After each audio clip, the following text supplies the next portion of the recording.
یہ ریاست ناگرا کے مضافاتی علاقے میں ایک خوبصورت پہاڑی وادی کا منظر تھا، جس کے دائیں جانب ہردوار کا جنگل پھیلا ہوا تھا۔ آسمان پر بادل چھائے ہوئے تھے اور کوئی دم کو بھادومی برسانے والی تھی۔ وہ مختصر قافلہ جس کا سالار ایک برطانوی باشندہ تھا جو نہ فوجی تھا، نہ اس کا تعلق انگریزوں کی کسی ایسی کمپنی سے تھا جو بچے کچے باغیوں کے سرفروش گروپوں سے بردآسماں تھی، بلکہ اس کا ان سیاسی ریشہ دوانیوں سے دور کا بھی علاقہ نہ تھا۔ اس کا نام پروفیسر ہنری برنارڈ تھا۔ وہ ایک عالمی شہرت یافتہ شخصیت، ماہر لسانیات اور پروفیسر تھا۔ اپنی ایک علمی ریسرچ کے سلسلے میں وہ لندن سے ہندوستان آیا تھا اور دلی میں ایک انگریز لیفٹیننٹ جنرل مائیکل شاہ کے ہاں مقیم تھا۔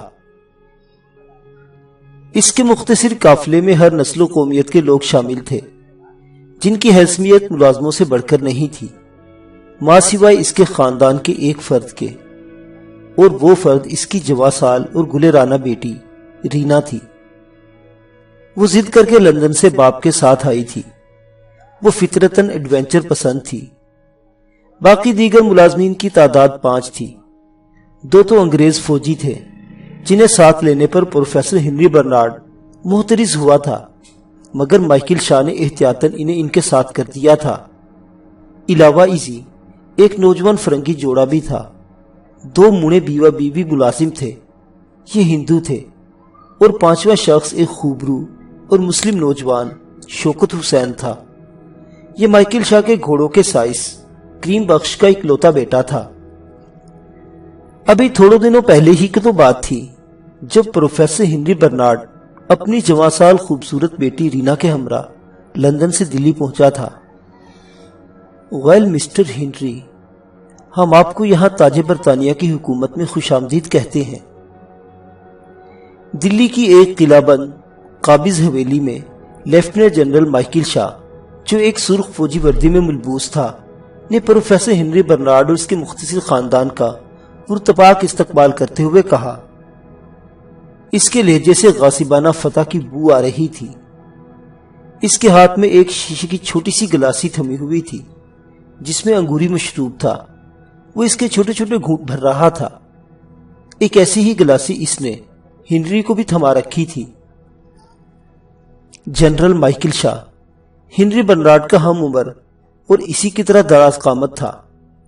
ہنری نے اسے اپنی یونیورسٹی کا NOC اور تاج برطانیہ کا وہ خط دکھا دیا تھا جو وہ لندن سے روانہ ہوتے وقت اپنے ساتھ لایا تھا۔ تمہیں ان کاغذات کی بھلا کیا ضرورت تھی، مائی ڈیئرسٹ فرینڈ؟ مائیکل کا بیان جاری تھا۔ وہ چست فوجی لباس میں ملبوس تھا، اور یہ حقیقت تھی کہ وہ دونوں پرانے دوست تھے۔ بعض راہداریوں کو پار کرنے کے لیے ایسے پروانے لازمی ہوتے ہیں تاکہ ہم جیسے کسی پردیسی کو قانونی مشکلات کا سامنا نہ کرنا پڑے۔ حلیم الطبع اور اپنی قوم سے یکسر مختلف سوچ کے حامل پروفیسر ہنری برنارڈ نے بھی دوستانہ مسکراہٹ سے جواب دیا۔ ہا ہا ہا، قانون، راہداری، پروانہ۔ لیفٹیننٹ جنرل شاہ نے اپنے حلق سے ایک بے ہنگم سا کہکہا خارج کیا۔ یہاں صرف گریٹ بریٹن کا قانون چلتا ہے اور ہمیں یہاں داخلی کے لیے کسی بھی قسم کے پروانوں کی ضرورت نہیں۔ پروفیسر ہنری کو اس ثقیل موضوع سے کوفت ہونے لگی۔ وہ اپنی ریسرچ کے سلسلے میں آیا تھا۔ وہ اپنا کام نمٹا کر واپس لوٹ جانا چاہتا تھا، چنانچہ اس نے کسی بحث میں پڑے بغیر مسکرا کر کہا، اچھی بات ہے، لیکن میری کوہ شمالیہ کی طرف روانگی کا جلد بندوبست کر دو تو بہتر ہوگا۔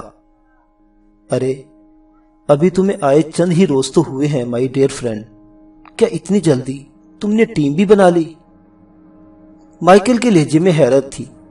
اس نے اپنی گلاسی ختم کی اور پاس ایک اونچی کھٹولی پر رکھے ٹونٹی والے بڑے سے پیتل کے جگ کی طرف بڑھ گیا اور اپنی گلاسی اس مشروب سے بھرنے لگا۔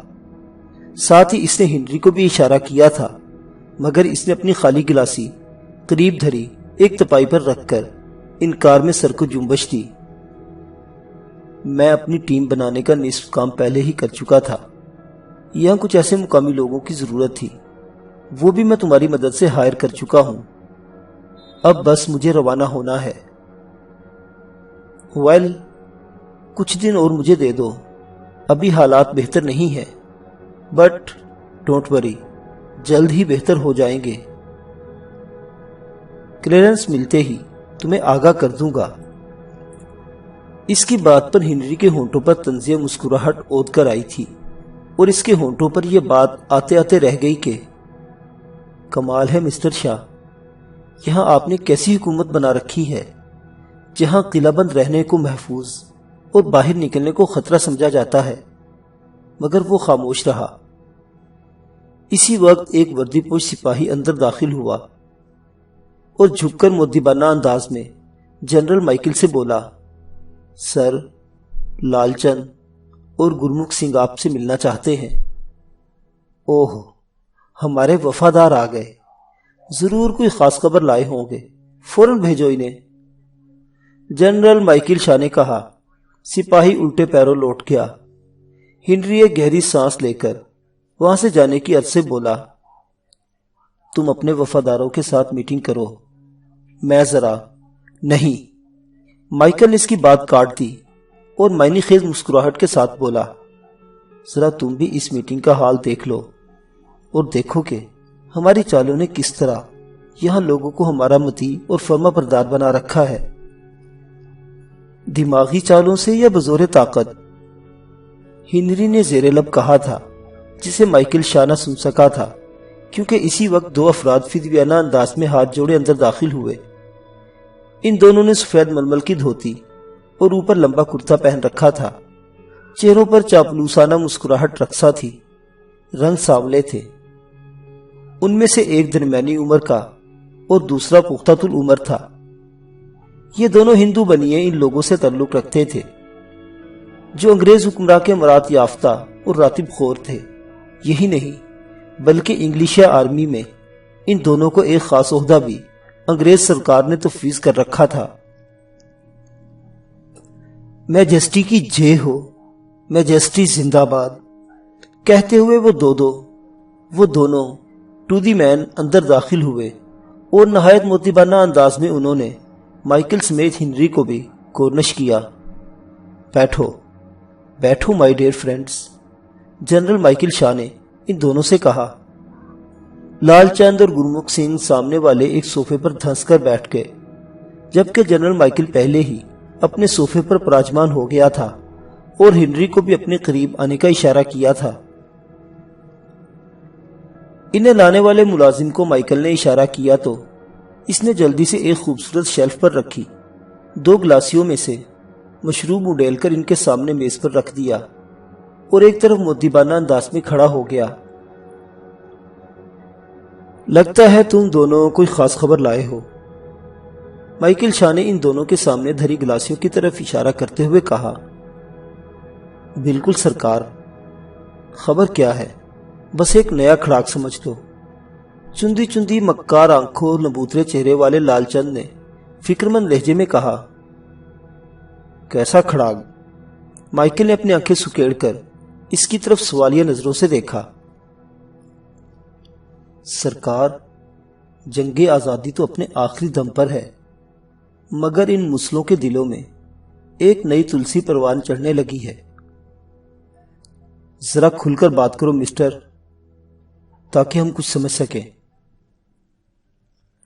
تبھی لال چند نے اپنے ساتھ بیٹھے گرمکھ کی طرف دیکھا، جو اس کی نظروں کا مطلب بھانپ کر جنرل مائیکل سے مخاطب ہو کر بولا، سرکار، مسلمانوں کے دلوں میں دو قومی نظریے کی بنیاد پڑنے لگی ہے۔ علی گڑھ یونیورسٹی کا ایک دبلا پتلا پارسی نوجوان جو طلبہ تنظیم کا لیڈر بھی ہے، وہی دھیرے دھیرے یہ بیج بو رہا ہے۔ آگے چل کر وہ ان مسلمانوں کا رہنما بھی بن سکتا ہے، اور سرکار کے لیے تو سب سے بڑا خطرہ بننے والا وہ مسلح، وہ وکالت پڑھ رہا ہے، بہت قابل طالب علم ہے اور قانونی جنگ کرنا جانتا ہے۔ گرمکھ سنگھ نے اپنی بات ختم کی تو جنرل مائیکل کا چہرہ سرخ ہو گیا، لیکن پھر دوسرے ہی لمحے اس نے اپنی کیفیت پر قابو پا لیا اور بولا، مسلمانوں میں اب کوئی دم خم نہیں رہا۔ ان کے بڑے بڑے لیڈروں کو ہم نے کالے پانی کی سزا پر بھیج دیا ہے۔ یہ بجھتے چراغ کی وہ آخری روشنی ہے جو ٹمٹمانے کے بعد سرد ہو جاتی ہے۔ تم لوگ اس کی فکر نہ کرو۔ لیکن سرکار، ہمارے لوگ چاہتے ہیں کہ اس تحریک کو ابھرنے سے پہلے ہی اس کی پہلوٹی میں ہی نشٹ کر دو۔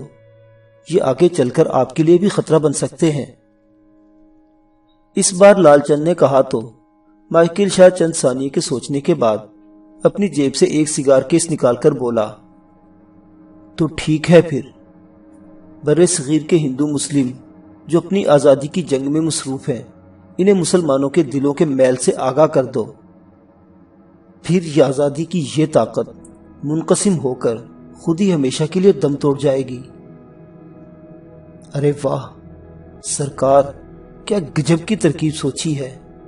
ہم آج ہی اس پر عمل پیرا ہوتے ہیں اور مسلموں کی اس سازش سے اپنوں کو آگاہ کرتے ہیں، لال چند نے خوش ہو کر کہا، اور پھر وہ دونوں رخصت ہو گئے۔ دیکھا تم نے مائی ڈیئرسٹ فرینڈ، کس طرح ہم لڑاؤ اور حکومت کرو کی پالیسی پر چلتے ہیں۔ مجھے اب اجازت دو تو بہتر ہوگا، پروفیسر ہنری برنارڈ نے خاصی بیزاری سے کہا اور اٹھ کر اوپری منزل کی طرف جانے والے زینے کی طرف بڑھ گیا۔ اسے اپنے عقب سے مائیکل کے بدمست قہقہے کی گونج سنائی دی تھی جو ان قریب پورے برِ صغیر میں فسادات اور کشت و خون کی ایک نئی قیامت لانے کا بگل بجا رہی تھی۔ کوہ شمالیہ کی وہ رات کسی لاش کی طرح سرد اور خاموش تھی۔ مبہوت اندھیاروں میں سنگلاخ پہاڑی کے حولے خوابیدہ افرید کی طرح معلوم ہو رہے تھے۔ ان کے دامن میں کل 5 نفر کا پڑاؤ تھا۔ وہ 5 جوان الاؤ کے گرد جمع تھے اور ٹھٹکی ہوئی سرگوشیوں میں باتیں کر رہے تھے۔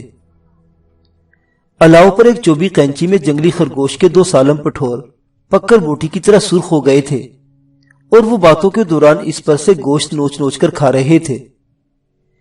چوبی قینچیوں کی لکڑی کو کنڈ باوری کے درخت کے بیروزے سے تر کیا گیا تھا، اسی لیے وہ آگ میں جلنے سے قدرے بچی ہوئی تھی۔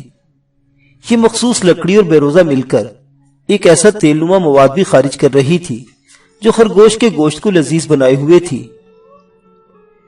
ان کے سروں پر کھلا تاریک آسمان تھا، وہاں بھی کوہرے اور دھند کے بادل ٹھہرے ہوئے نظر آتے تھے۔ قرب و جوار کی سنگلاخ گھاٹیوں اور دروں میں سرد ہوائیں سرسراتی گونج پیدا کر رہی تھی۔ کبھی دور کسی آوارہ جانور کی آواز ابھرتی تھی اور پھر وہی دم بخود سے سکوت طاری ہو جاتا۔ میرا خیال ہے ہمیں چلنا چاہیے، ان میں سے ایک نے ہولے سے کہا۔ اس نے کھدر کا پرانا مگر گرم لباس پہن رکھا تھا، اس کے بال چھوٹے اور بکھرے ہوئے تھے، اس نے بوسیدہ سی شال اوڑھ رکھی تھی۔ چہرہ قدرے دبلا، جبڑے کی ہڈیاں ابری ہوئی مگر جسم کثرتی تھا، آنکھیں ایک عزم سمیم کی چمک سے روشن محسوس ہوتی تھی، شانے چوڑے تھے۔ اتنی جلدی کیا ہے شاہ زمان، ہم خطرے سے باہر اور منزل کے قریب ہیں، تھوڑا اور سستا لینا چاہیے ہمیں، سپہر سے ہم مسلسل سفر میں ہیں، انگریز کمپنیوں کے چھاپوں کے ڈر سے ہم کہیں بھی نہیں ٹھہر سکے۔ اس کے دائیں جانب بیٹھے ایک دوسرے نوجوان نے کہا، یہ علی ریحان تھا، فوج آزادی کے سپہ سالار جنرل شمیر خان کے ایک خاص کمانڈر کی حیثیت رکھتا تھا، دراز قامت مگر چھریرے جسم کا مالک، جس کے جسم کی حرکات و سکنات سے ایک خاص قسم کا جنگجوانہ انداز ٹپکتا تھا۔ جنرل شمیر خان کے گروپ میں اسے باوردی ماہر کہا جاتا تھا۔ یہ تو شکر ہوا کہ راستے میں انڈین ٹاٹا کا ٹرک مل گیا، ورنہ تو تھک کر چور ہی ہو جاتے۔ پہلے والے نے کہا، اس کا نام احسان جامو تھا۔ یہ کرنل نہال خان کا قریبی ساتھی اور ایک پورے گروپ کا انچارج تھا، جبکہ ان کا تیسرا ساتھی شاہ زمان بذات خود ایک لیڈر کی حیثیت رکھتا تھا۔ اس کا گروہ کاروان مجاہد کہلاتا تھا۔ باقی 2 بھی اسی کے ساتھی تھے جو اپنے لیڈر کے ہمراہ آئے تھے۔ ان میں ایک شرجیل شگری اور دوسرا قیصر شاہ تھا۔ ان میں گروپ لیڈر علی ریحان تھا۔ ان 5 کو ایک خطرناک اور اہم مشن سونپا گیا تھا، جو مکمل طور پر گوریلا ایکشن تھا۔ ان کے پاس اسلحے کے نام پر 2 توڑے دار بندوقیں، 1 کیلیبر رائفل اور برطانوی گن مارک تھی۔ علاوہ ازیں 3 انر بارودی تھیلے، 3 سنگینیں بھی تھی۔ ان کی منزل قریبی ریاست ناگرا تھی۔ یہاں کا مہاراجہ Chandra Gupta East India Company کے انگریز lieutenant company commander Michael Shah کو 2 مسلم ریاستوں کے خلاف مکمل سپورٹ کر رہا تھا۔ اگرچہ مذکورہ 2 ریاستوں میں سے ایک ریاست تریپال میں مسلمان نواب شہباز خان کی حکومت تھی، جبکہ اس سے ملکہ ریاست پالن پور تھی جس کا مہاراجہ مہندر سنگھ نواب شہباز خان کا حلیف تھا۔ اگرچہ اس دوستی میں بھی اس کا اپنا مفاد کار فرما تھا، تاہم وہ نواب شہباز خان کی دوستی کا دم بھرتا تھا۔ اس کی وجہ یہ تھی کہ انگریز سامراج نے چندر گپتا کو شے دے رکھی تھی کہ وہ ان دونوں ریاستوں پر حملہ کر کے اس پر قابض ہو جائے، اس کی مکمل سپورٹ کی جائے گی۔ اس کے علاوہ وہ اپنے نائب کمپنی افسر جان پال کو روانہ کرنے والا تھا، اور ان قریب اسی سلسلے میں وہاں کے مہاراجہ چندر گپتا کی محل نما حویلی میں فرنگی کمانڈر جان پال کی اپنے خاص ساتھیوں کی میت میں مہاراجہ کے ساتھ ایک خصوصی نشست کا اہتمام کیا گیا تھا، جس میں مہاراجہ چندر گپتا کے سیناپتی موج سنگھ نے اس فرنگی افسر نائب کو ضروری بریفنگ دینا تھی تاکہ وہ تریپال اور پالن پور پر چڑھائی کرنے کے لیے اپنی ریجمنٹ اور عسکری نفری بھیجنے کا بندوبست کر سکے۔ اسی خصوصی نشست کو سبوتاژ کرنے کے لیے ان 5 مجاہدوں کو گوریلا مشن پر روانہ کیا گیا تھا، تاکہ ایک طرف مہاراجہ چندر گپتا فرنگیوں کے ساتھ اس غاصبانہ گٹھ جوڑ سے باز آ جائے اور اسے دھمکی بھی مل جائے کہ اس طرح کی حرکت اسے مہنگی پڑ سکتی ہے، اور باغی مجاہدین کا رخ اس کی ریاست کی طرف ہونے سے ان کا اپنا امن تباہ ہو جائے گا، وغیرہ وغیرہ۔ ان مذکورہ 5 مجاہدین نے وہاں بغیر کسی جانی نقصان کے بدامنی پھیلانے کے لیے کچھ کاروائیاں بھی انجام دینا تھی، اور جاسوسی کے لیے انہیں وہاں کچھ عرصے کے لیے ڈیرے بھی ڈالنا تھا۔ اس خصوصی نشست کی خبر شہباز خان کے ہی ایک جاسوس شمائل نے انہیں دی تھی، جو وہیں خفیہ طور پر مقیم تھا، اور انہوں نے ناگرا پہنچ کر سب سے پہلے اسی سے رابطہ کرنا تھا۔ کوہ شمالیہ کی ان تینوں قریبی ریاستوں نے دیگر ریاستوں کی طرح اسی وقت آزادی اور خود مختاری حاصل کر لی تھی، جب انگریزوں کی سیاسی ریشہ دوانیوں نے مغلستان کو کئی چھوٹی چھوٹی ریاستوں میں منقسم کر دیا تھا۔ ملک کے ایک بڑے حصے پر انگریز قابض تھے، اور مغلستان کے آخری تاجدار بہادر شاہ ظفر کو بھی اپنے راستے سے ہٹا کر پورے ملک پر اپنا اقتدار قائم کرنا چاہتے تھے۔ ان کی تنگ نظری، تعصب اور ناروا حکمت عملی سے پورے ملک میں اشتعال پھیل گیا تھا، اور محب وطن عناصر نے جگہ جگہ تھوڑی بہت قوت مجتمع کر کے جنگ چھیڑ رکھی تھی، جس سے انگریزوں نے غدر کا نام دے رکھا تھا۔ باغیوں میں زیادہ تعداد مسلمان مجاہدین کی تھی، کچھ ہندو بھی تھے، مگر وہ زیادہ تر غدار اور مسلمانوں کے ساتھ متعصبانہ رویے کے باعث انگریزوں کی پس پردہ پشت پناہی کر رہے تھے، جس کے باعث انہیں بڑی بڑی مراعات حتیٰ کہ ریاستیں تک ملی ہوئی تھی۔ یہیں پر 2 قومی نظریے کی بنیاد پڑی تھی، اور مسلمانان برِ صغیر کے اذہان میں الگ ملک کے مطالبے کا تخمِ آزادی نمو پانے لگا تھا، اگرچہ ابھی اس میں بہت دیر تھی۔ انگریز جو شرق الہند سے ایک تجارتی گروہ کے روپ میں آئے تھے بلکہ نکالے گئے تھے، ان کی سازشوں کو محسوس کرتے ہی ولندیزیوں نے انہیں نکال باہر کیا تھا۔ یہ تجارتی ادارے کی صورت میں در حقیقت برِ صغیر میں برطانیہ کے قبضے کی راہ ہموار کرنے آئے تھے، اور اپنے ارادے کا نام انہوں نے برٹش ایسٹ انڈیا کمپنی رکھا تھا۔ اب ان کی ساری توجہ کا مرکز انڈیا تھا، بمبئی ان کے حلقہ اثر میں آ چکا تھا۔ یہیں پر جنگ حریت نے زور پکڑا، اور ان مجاہدین کو عظیم کامیابیاں بھی ملی، مگر کوئی باقاعدہ منصوبہ بندی، کوئی مؤثر حکمت عملی اور مرکزی قوت نہ ہونے کے باعث سب سے زیادہ کچھ بڑے لوگوں کی غداری کے باعث یہ جنگ حریت ناکام ہو گئی۔ باہمی نا اتفاقی نے بھی اس عظیم مقصد کو نقصان پہنچایا، اور اسی نا اتفاقی کی بنا پر اپنوں کی مخبریوں کی وجہ سے مایوس اور بددل ہو کر مجاہدین کے بڑے بڑے ٹولے شمالیاتی پہاڑوں کی طرف نکل گئے۔ انگریز فوجیوں کی کمپنیاں ان حریت پسندوں کے تعاقب میں تھی، اور مجاہدین کی ان سے جھڑپیں بھی ہوتی رہتی تھی۔ فرنگیوں کو ہنوز باغیوں کی طرف سے شدید مزاحمت کا سامنا کرنا پڑ رہا تھا۔ بہر کیف پانچوں مزید کچھ دیر سستانے کے بعد دوبارہ روانہ ہو گئے۔ ایک درے سے گزرنے کے بعد وہ ریاست ناگرا کی سرحد کے قریب پہنچ گئے۔ پہاڑیوں کی سنگلاخ بلندیوں سے سپیدہ سحر کی لکیر ابھرنے لگی تھی۔ وہ پہلے سے بھی زیادہ محتاط ہو کر آگے بڑھ رہے تھے۔ وجہ یہ تھی کہ دشمن علاقے کی سرحد کے قریب تھے اور کسی بھی وقت چوبدار یا مہاراجہ کے مسلح چوکیداروں کی نظروں میں آ سکتے تھے۔ ان کے مخبر نے ریاست میں داخلے کے لیے ایک خانہ بدوشوں کی بستی کا پتہ بتایا تھا، جو گرنتھ کے تہوار پر قافلے کی صورت میں ریاست ناگرا میں بغیر تلاشی رکاوٹ کے داخل ہونے کی اجازت رکھتے تھے۔ اس قبیلے میں شامل ہونے کے لیے راہ پہلے ہی ہموار کی جا چکی تھی۔ اس شخص کا نام تارا تھا۔ وہ ایک لالچی شخص تھا اور پیسے لے کر حریت پسندوں کی مدد کیا کرتا تھا۔ اس نے ان سے ٹرماٹی کی ایک گھاٹی کے پاس وہ پھٹتے ہی ملاقات کا وعدہ کر رکھا تھا۔ یہ پانچوں ذرا ہی دیر میں وہاں پہنچ گئے تھے۔ انہوں نے وہاں ایک دبلا پتلا سا خاکستری رنگ کا شخص دکھائی دیا۔ اس نے چھلنگا سا چولا ٹائپ پہن رکھا تھا، جو اس کے گھٹنوں سے تھوڑا ہی نیچے جھول رہا تھا۔ شکل اس کی لمبوتری تھی، گلے میں منکوں کی مالا تھی، ہاتھ میں کوئی ڈنڈا سا پکڑ رکھا تھا۔ اس کی عمر 50 کے درمیان ہی لگتی تھی۔ یہ تارا تھا۔ آگت ہو تم؟ اس نے تینوں کو پہچانتے ہی نیچی آواز میں کہا۔ کیا یہ محفوظ جگہ ہے؟ میرا مطلب ہے ہم یہاں کچھ دیر کھڑے ہو کر بات کر سکتے ہیں؟ علی ریحان نے اس سے سرگوشیانہ انداز میں پوچھا۔